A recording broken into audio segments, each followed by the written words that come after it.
자는 이제 같이 판단을 하게 된다는 했죠. 이게 하나님께서 좋아하시는 하나님의 뜻이기 때문에 우리는 지혜로운 생각을 하게 됩니다. 그래서 두 번째는 지혜로운 생각.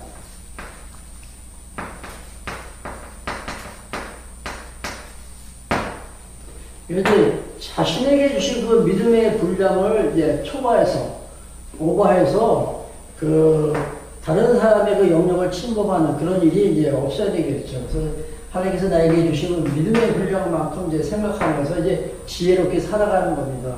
그러면서 하나님께 받은 은사 따라 봉사하는 것이다. 이게 이제 그 영적 예배의 기본적인 원리다. 이렇게 말씀드렸습니다. 자, 그리고 이제 13장, 우리 지난 시간에 공부했는데, 그래서 이제 사회 속에서 우리가 그 상황에 어떻게 대처할 것인가. 이걸 마치 상황윤리 같이 이렇게 보는데, 상황윤리는 아니에요. 상황윤리라는 것은 시대와 상황과 장소에 따라서 변하는 것을 상황윤리라는 겁니다. 그러니까 우리 기독교인들은 변함없는, 진리잖아요. 그렇죠? 변치 않는 진리라는 것이죠. 그러니까 여기서 말하는 상황에 대처한다는 것은 상황에 따라서 우리가 윤리가 바뀐다는 뜻은 아니에요. 전도사님도 아까 강의하실 때 우리 기독교 윤리에 대해서 간단히 말씀드렸잖아요. 기독교 윤리. 이 윤리의 기준이 뭐라 했어요? 우리가 무엇을 기준으로 해서 그게 윤리성을 합니까?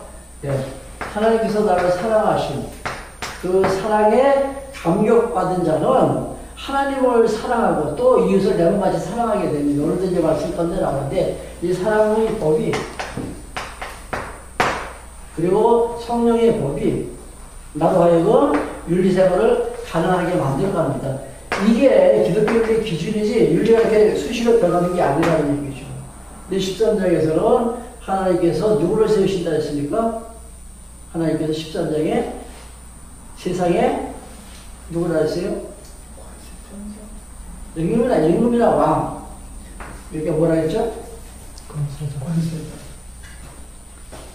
갑자기 왜 안 떠오르죠, 제가? 권세자. 죄송합니다. 성경에는 하나님께서 이제 권세자를 세우십니다. 그럼 권세자가 지혜로운 자라면 백성들을 위해서 선행을 베풀잖아요.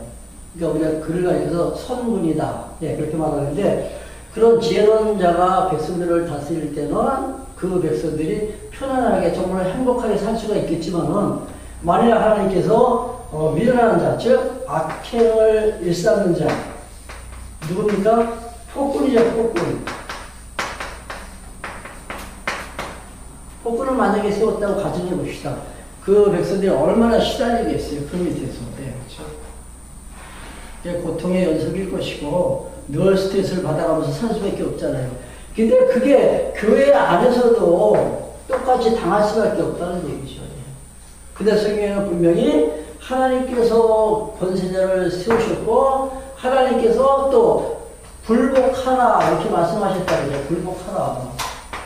근데 이 굴복하라라는 것이 그 원에 보면 제가 다시 말씀드렸죠.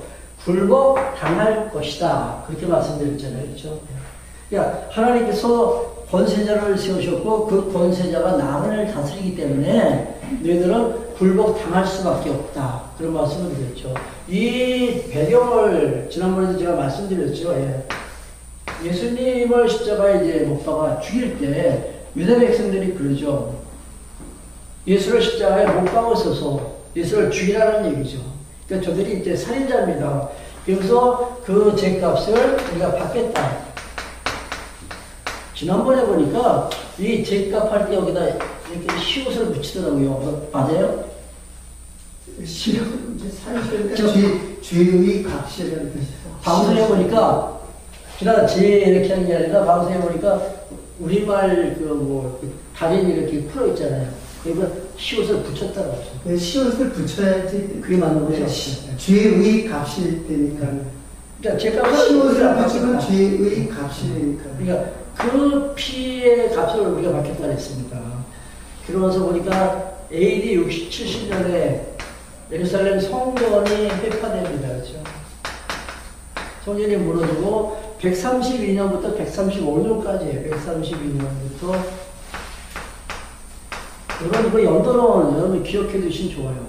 135년은 이제 예루살렘 성이 무너집니다.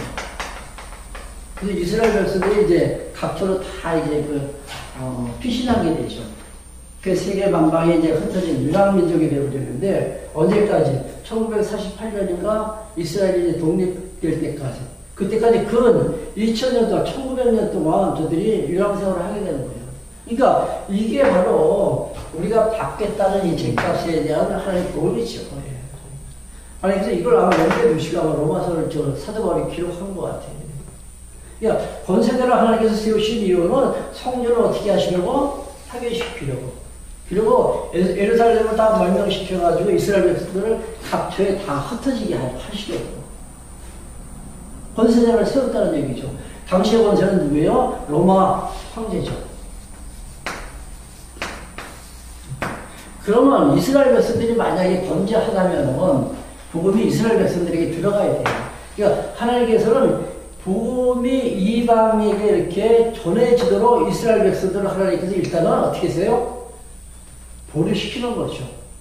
그래서 그 참감람나무의 비유를 지난번에 들었지만은 이 감람나무의 가지를 다 꺾고 가지를 제거하고 여기다가 돌감람나무 가지 있죠. 이방인들을 갖다 여기 전염시켰다 그랬잖아요. 그러니까 이스라엘의 참감람나무의 가지가 꺾이지 않으면 이방인들이 구원을 못 받는 거예요.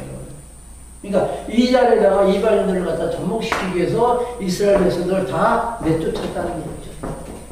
그러니까 누구를 세워가지고 권세자를 세워가지고. 그러니까 너희들을 굴복당할 수밖에 없다. 그거죠. 예.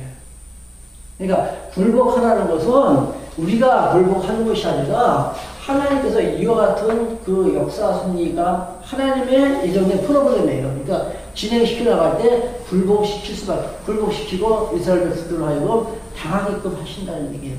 그 말씀이 이제 어디에 나오냐면 13장 5절을 보세요. 13장 5절을 보시면 그러므로 굴복하지 아니할 수 없으니 굴복하지 아니할 수 없으니 굴복당할 수밖에 없다는 얘기죠. 그렇죠?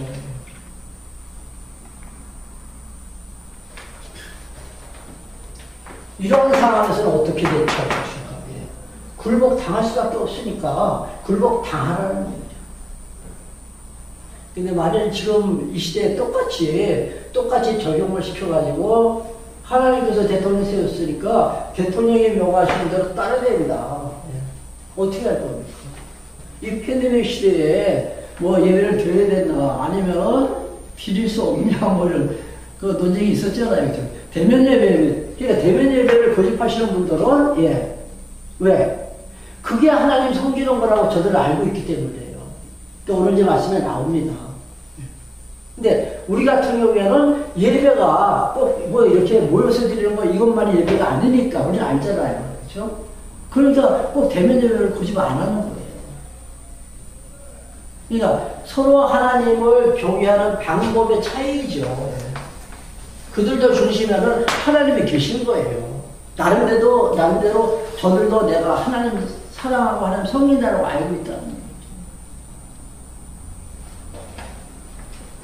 그러니까 어떻게 하는 것이 권세에게 굴복하는 것인지 어떻게 대처하는 것이 이 믿음의 형제들이 처할 행동인지 여기에 대한 답은 자기의 무엇에 따라 지난번에 제가 정리해드렸는데 우리에게는 뭐가 있습니까? 신앙, 양심의 자유가 있습니다. 이걸 침해하지 말라는 얘기예요. 그러니까 신앙이 좀 성숙한 자가 있는가 하면은 아직 자라지 못한 좀 미숙한 자가 있잖아요. 그렇죠? 교회 안에 갇혀 혼자 있다는 얘기죠. 그러니까 나는 먹을 수 있어요. 이따 말씀 다시 드리겠습니다. 고기 돼지고기도 먹을 수 있어요. 개고기도 먹을 수 있다는 얘기죠. 나는. 근데 그거 먹으면 율법에 위반되니까 먹어서는 안 되는 자라고 알고 있는 그런 사람도 있다는 얘기죠.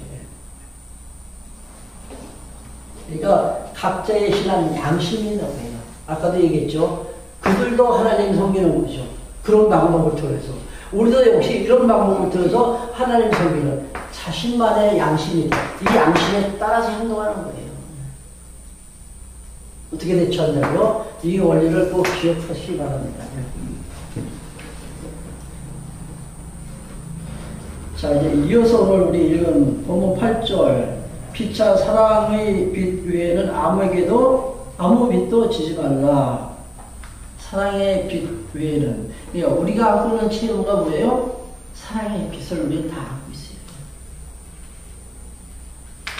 누구한테 우리가 빛을 갖고 될까요?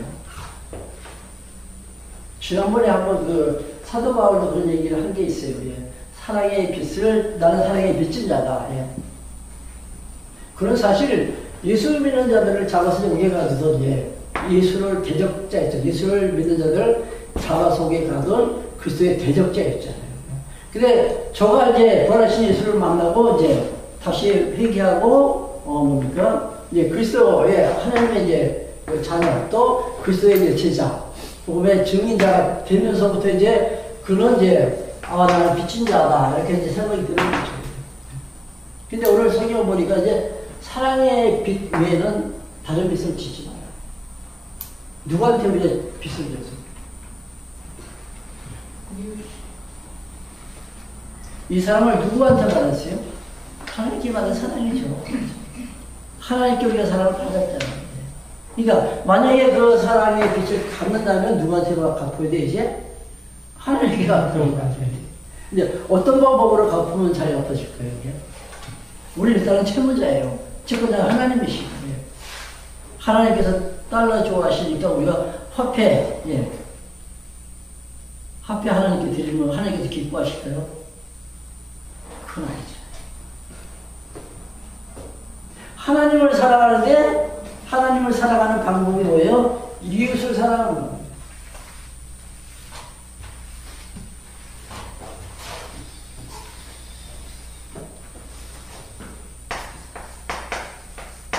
사랑을 우리가 실현할 때 하나님을 사랑해야 되잖아요. 이렇게 하나님께 받은 사랑을 하나님께 우리가 갚아야 되잖아요. 근데 그게 구체적으로 이웃을 사랑할 때. 이 이웃 사랑이 하나님 사랑이 하나의 표현입니다. 이웃 사랑이. 근데 이웃이 어렵고 힘들 때 만약에 우리가 그냥 방관하고 모른 척 한다면은 그런 하나님 사랑하는 자가 아니죠. 근데 사람들이 아까도 제가 말씀드렸지만 주일날 가서 예배에 참석하고 말씀 듣고 뭐 기도하고 그리고 또 헌금 하나님께 바치면은 나는 하나님 섬긴다. 이 섬긴다는 게 하나님 사랑한다는 뜻이잖아요. 그러면서도 이웃을 돌보지 않는다면 그건 하나님 사랑하는 것이 아니에요. 잘못된 것이죠. 그 신앙을 우리가 기형적인 신앙이다.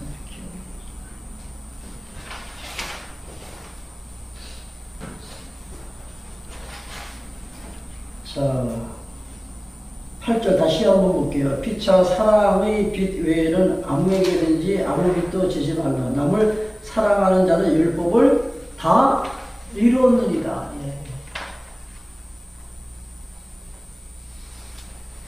예.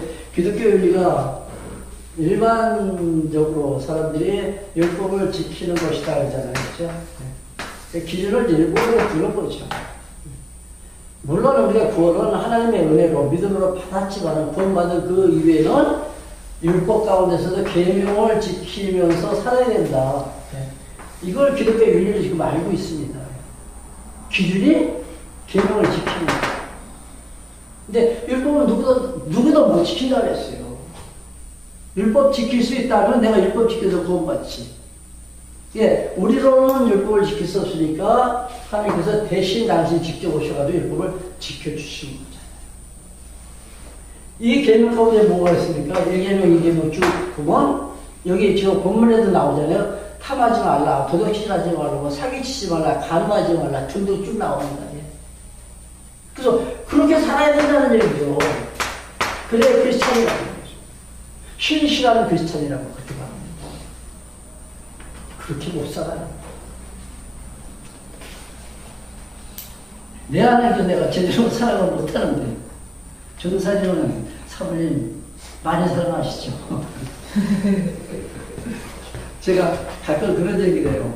밤에 잘 때, 지금은 뭐, 이렇게, 지금도 그러네요. 불을 켜놓고 잠자리 들잖아요. 그럼 일어나서 불을 꺼야 되잖아요. 스위치를 눌러가지고. 그게 싫어가지고 다시 불 좀 꺼. 그러는데, 안 그래요? 안 그래? 못해요. 내가 이웃을 사랑한다? 천만의 말씀. 하나님께서 나에게 베풀어 주신 그 사랑의 농도가 짙어지면 그만큼 그 사랑이 이렇게 이웃에게 이렇게 흘러 넘친다고 했잖아요. 이 사랑으로 우리가 이웃을 사랑하게 되어진다는 거죠. 내가 하는 것이 아니라, 착각하지 마세요. 내가 하는 것이 아니라 그 사랑으로 하여금 이웃을 사랑하게 되어지는 거예요.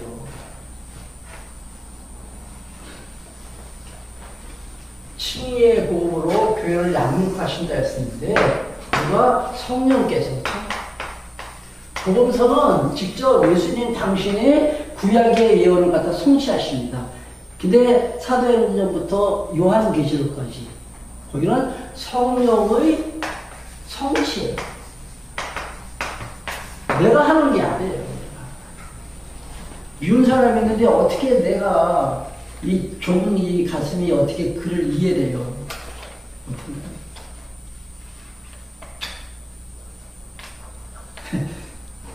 저도 우리 집사람이 이렇게 앉아있지만은 가끔씩 이제 뭐 서로 이렇게 이야기하려고 이제 충돌하잖아요. 그럼 잠시 동안 멈붙해요. 이제 입 딱 다무는 거죠. 근데 우리 집사람은 저보다 마음이 넓어요. 먼저 얘기를 해요.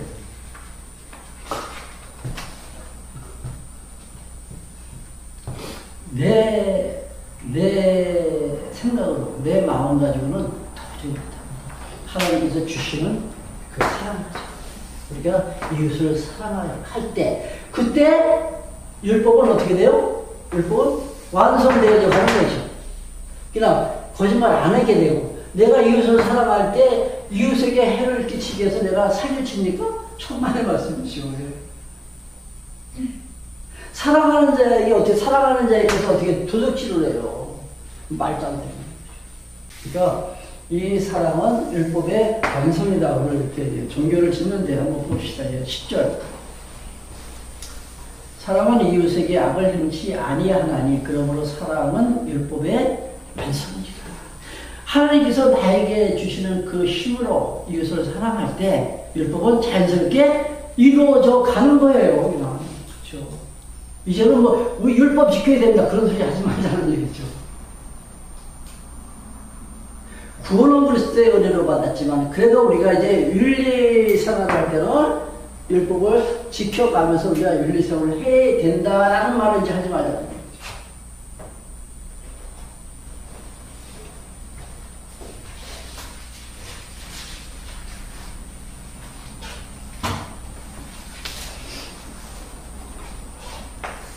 하나님의 사랑.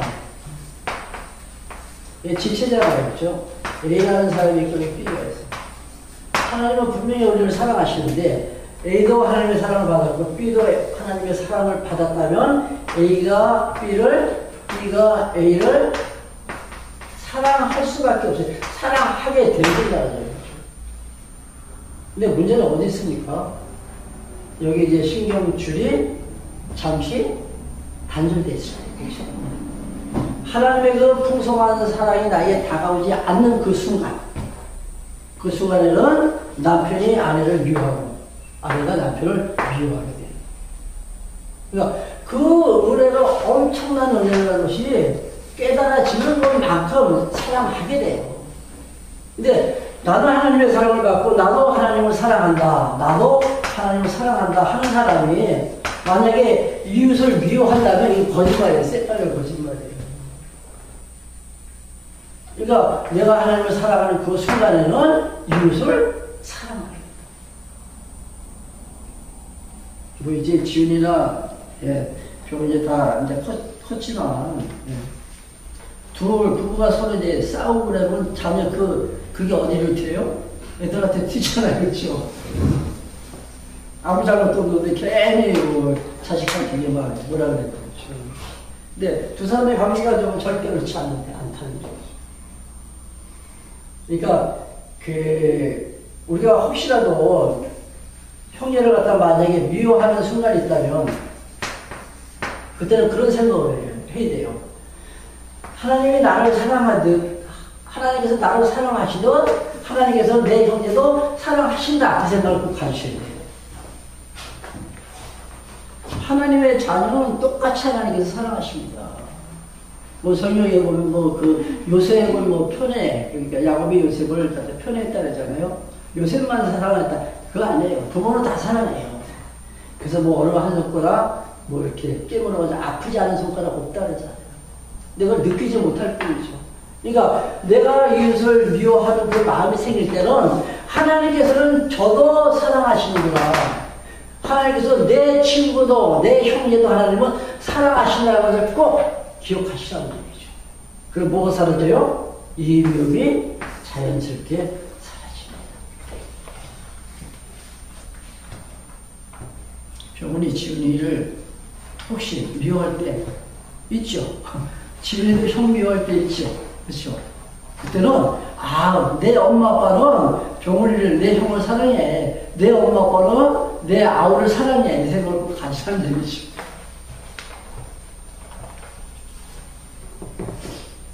이 윤리 부분에 들어오니까 제가 말이 좀 길어지는 것 같아요. 좀 죄송스러운데. 자, 11절 보세요. 또한 너희가 이 시기를 알거니와 자가 깰 때가 벌써 되었으니 이는 이제 우리의 구원이 처음 믿을 때보다 가까웠습니다.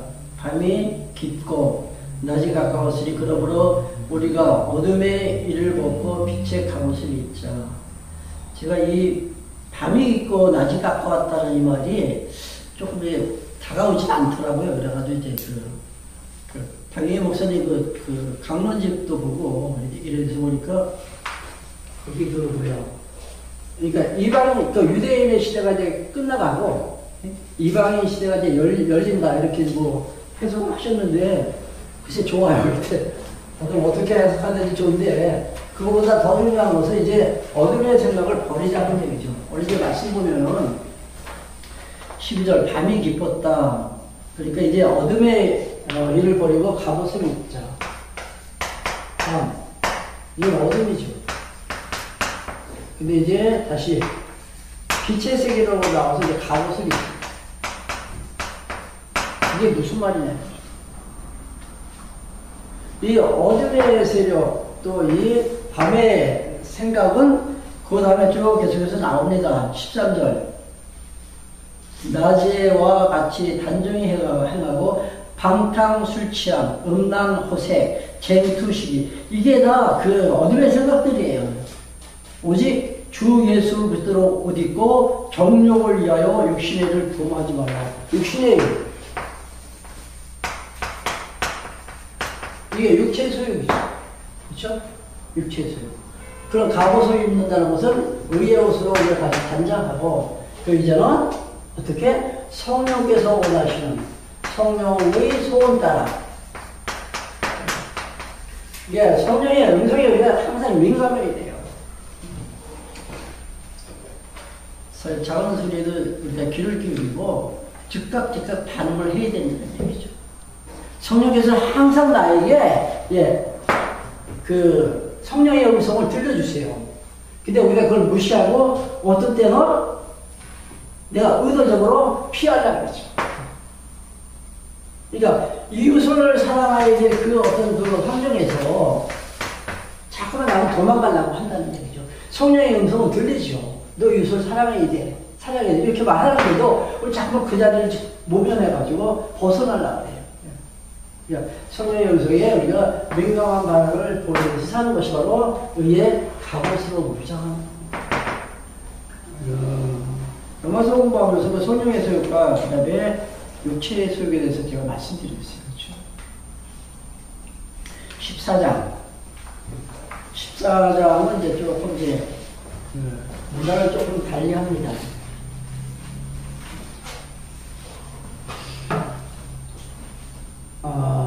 12장부터가 이제, 무슨 돼요? 상계사.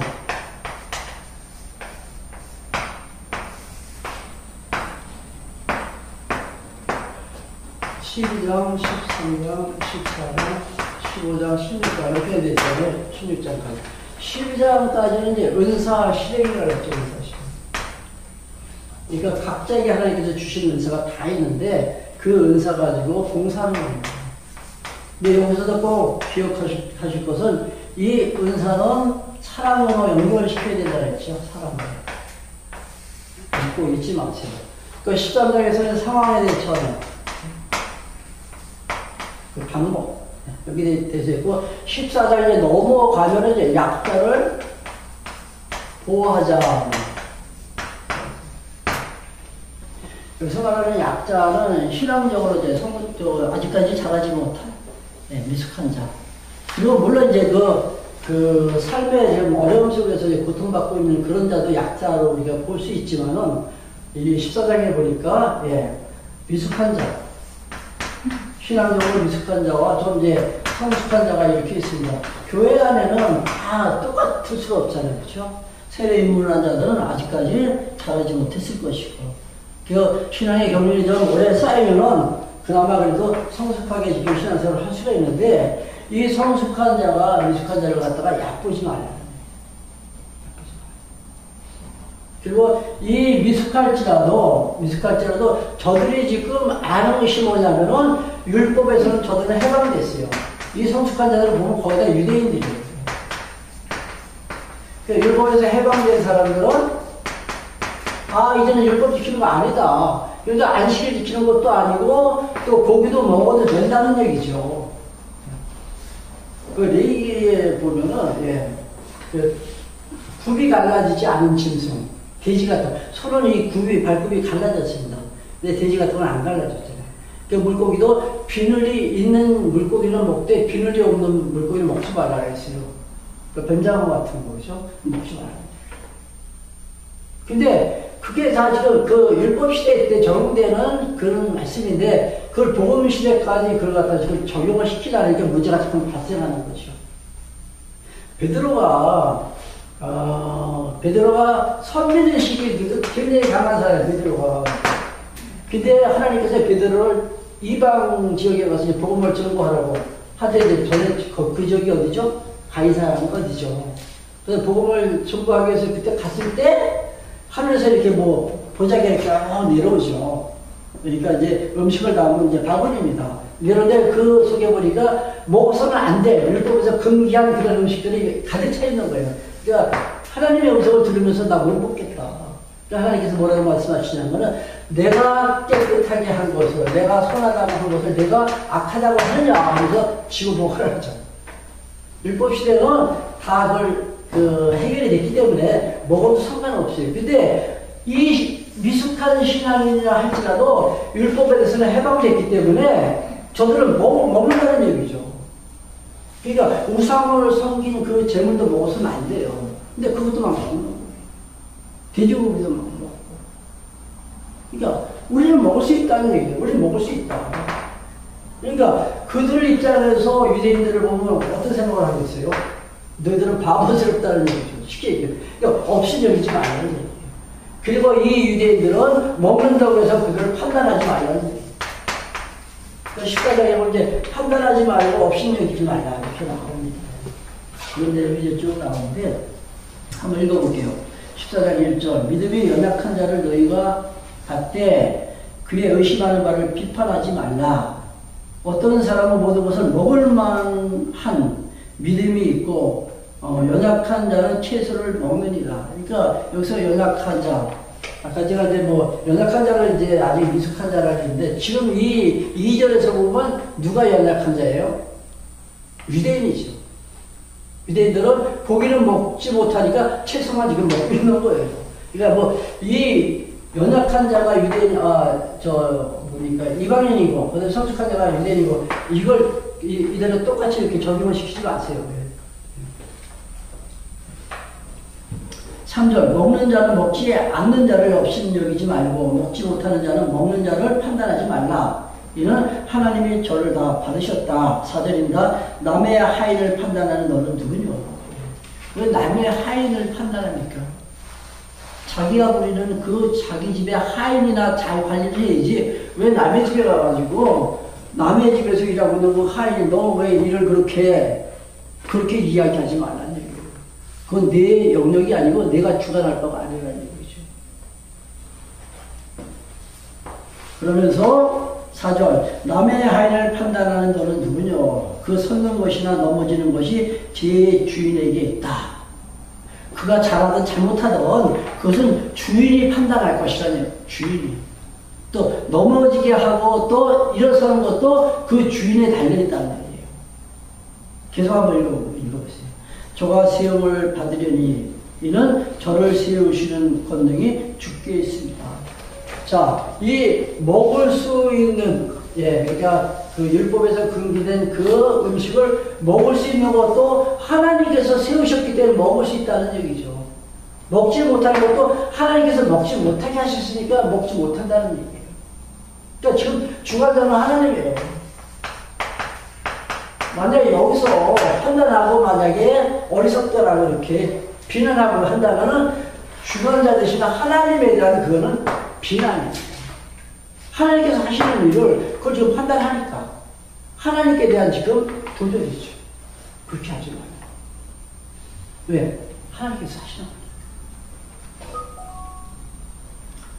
5절 혹은 이 날을 전날보다 낮게 여기고 혹은 모든 날을 같게 여기나니 각각 자기 마음에 확장할 지니라. 아까도 말씀드렸죠. 지금 우리가 안식일 지키는 거 아니잖아요. 그렇죠? 안식일은 원래 금요일 일몰 시간부터 토요일 일몰 시간까지 24시간이 안식일인데 오늘 우리는 일요일 날 이렇게 보이잖아요. 우리 안식일 지키는 건 전혀 관계없습니다. 근데 많은 사람들이 이날을 마치 안식일로 생각하고 안식일은 철저하게 지켜야 되잖아요. 그래야만이 하나님을 섬기는 거니까 당신은 안식일을 지키지 못하면 돌에 맞아서 죽었어요. 돌로 쳐서 처형을 시켜도 할 말이 없다는 얘기예요. 근데 지금은 안식일을 지키는 게 아니니까 그렇다고 해서 안식일이라고 해서 주의를 지키는 사람에 대해서 우리가 판단하지 말잖아요. 그들의 신앙이에요. 초대에 제가 말씀드렸죠. 그들의 신앙의 양심이고 그들은 그분을 통해서 나는 이렇게 하나님을 섬긴다라고 지금 생각하고 있기 때문에 안식일을 고집하는 거죠. 오늘이 안식일이니까 대면 예배는 반드시 예배 드려야 된다. 판단하지 말아요. 우리는 조금 좀 알잖아요. 그렇죠? 말씀을 보니까 안식일은 아니구나. 알잖아요. 그렇다고 해서 너 잘못됐어. 그렇게 말하지 말자. 나는 고기 먹을 수 있어요. 사도 바울도 그래요. 나는 얼마든지 고기 먹을 수 있지만은 이게 바울의 권한이죠. 물론 그걸 권한을 포기했다 이렇게 하는 말은 아닌데 그것 또한 바울이 행할 수 있는 권한이죠. 고기 얼마든지 먹을 수 있다는 거죠. 근데 만약에 고기를 먹었을 때 고기 왜 먹지? 저 율법 어기는 거야 라고 생각하는 아직까지 율법에 대한 정리가 안 된 사람들이 상처를 받을까봐 나는 죽을 때까지 고기를 먹지 않겠노라. 상처받았다. 이게 바로 건더기입니다. 제가 참 당구를 참 좋아했어요. 그래가지고 제가 예수 믿은 게 지금 한 40년 되는 것 같은데 예수 믿기 이전에 300을 쳤으니까 40년 전에 굉장히 잘 쳤죠. 근데 이제 예수를 믿으면서 딱 끊었어요. 당구장 발을 딱 끊었어요. 그때만 해도 당구장 하면은 전 좋지 않은 인식, 그쵸? 부정적인 생각을 많이 했잖아요. 뭐 영화나 뭐 이렇게 드라마 같은 데 보면 당구장 장면이 딱 나오면 무엇에 이어집니까? 싸우는, 그쵸? 퀴대가 막 날아가고. 그런 것만 보여주니까 당구 치는 사람 참 아주 좋지 않게 보는 거죠. 그 시대에 제가 이제 당구를 쳤으니까요. 근데 예수 딱 믿고 나니까는, 당구 치는 그 자체가 저는 그 당시에는 제약 시대가 됐습니다. 제가 처음에는. 이거 재구나.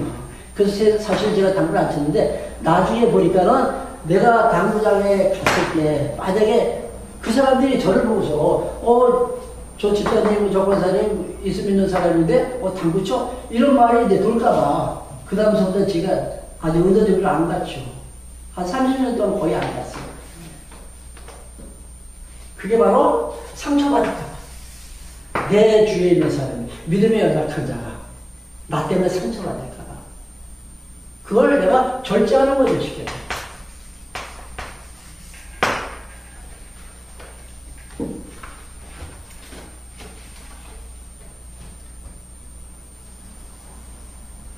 몇 절이죠? 6절. 나를 중에 여기는 자도 주를 위하여 중에 여기고, 먹는 자도 주를 위하여 먹으니, 이는 하나님께 감사하며, 먹지 않는 자도 주를 위하여 먹지 아니하며, 하나님께 감사하느니라. 자, 안식일에 대해서, 또는 이제 먹고 또 마시는 것에 대해서 좀 이제 설명을 하면서, 먹는 것도 주를 위해서 먹기 때문에 하나님께 감사하고, 또 먹지 않는 것도 주님 때문에 내가 먹지 않는 거기 때문에 하나님께 감사하다. 이렇게 말하고 있습니다. 그렇죠? 그러니까, 먹고 마시는 그 자체가 잘못된 것이 아니라, 무엇을 위하여가 문제죠.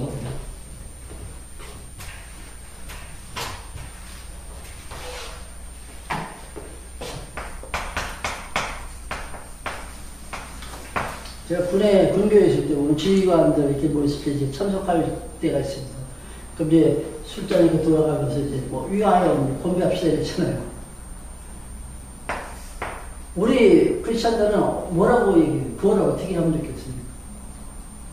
만약에 사이다라도, 아니면 포도주, 아니면 맥주라도 따로 놓고, 우리 위하여 합시다 할 때 뭐라고 하십니까?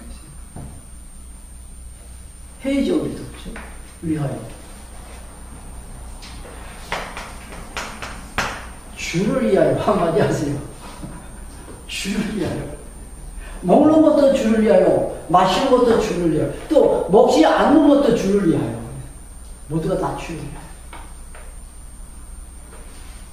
근데 먹고 싶은 거 내가 참으면서 먹지 않을 때 사실 그게 쉽지 않은 거잖아요. 그렇죠? 내가 한다면 못하죠. 네. 고기가 먹고 싶은데, 술이 마시고 싶은데 그걸 어떻게 절제를 해요? 먹고 싶은데. 근데 누가요? 성령께서. 이것도 꼭 기억하셔야 얘기예요. 내가 하면 절대 못해요. 도저히 못합니다. 그러니까 누가 하면 가능해요? 성령께서 하신다. 성령께서 나의 마음속에 이것을 사랑할 수 있는 마음을 주시면 모든 것이 가능해서 율법이 이루어져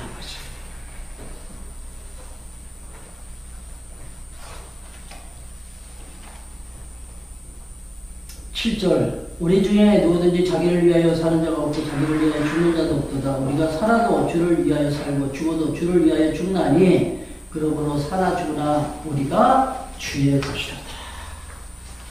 소유자는 주님이십니다. 그래서 우리가 주의 몸 그런 말 하잖아요. 그렇죠? 이게 주님이시면 주의 몸, 이 교회, 교회의 주인은 주님이세요. 그러니까 살아도 주를 위해서 살아야죠. 죽어도 주를 위해서 살아야죠. 왜? 그분의 주인이니까. 힘들죠.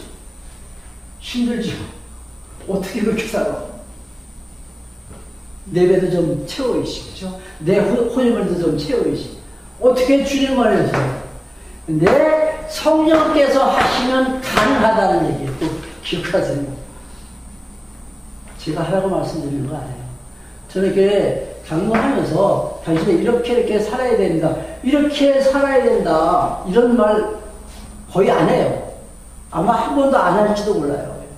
어쩌다 한 번씩은 할지 모르지만 안 해요. 제가 명령한다고 되어지는 게 아니니까. 누가 명령하셔야 돼요? 성령께서 하셔야 돼요. 그런 얘기 안 하죠.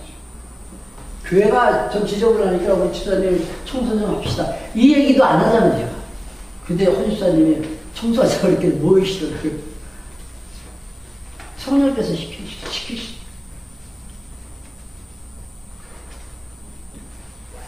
물이 없으면 물. 네? 여기서.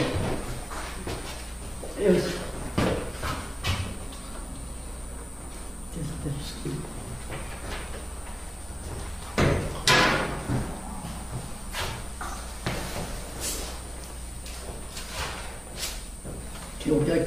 기도한다면은, 너도 내가 거룩한 산지에서 드릴 수 있도록, 그 예수를 정말로 내 몸까지 사랑할 수 있도록, 성령께서 나를 잡아주세요. 이렇게 해야 돼요. 성령께서 나를 인도해 주세요. 그 기도 하나면 다른 기도 안 해도 돼요. 뭐 기도할 게 이렇게 많아요. 그 기도 하나에 다 돼요.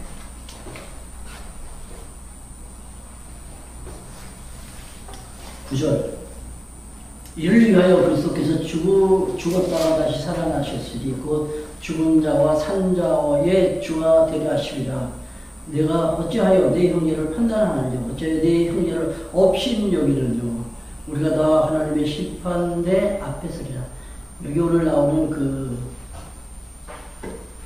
판단하지 말라, 그리고 업신여기지 말라, 이런 말씀이 주님께서 다 인도해 가시면 가능하다.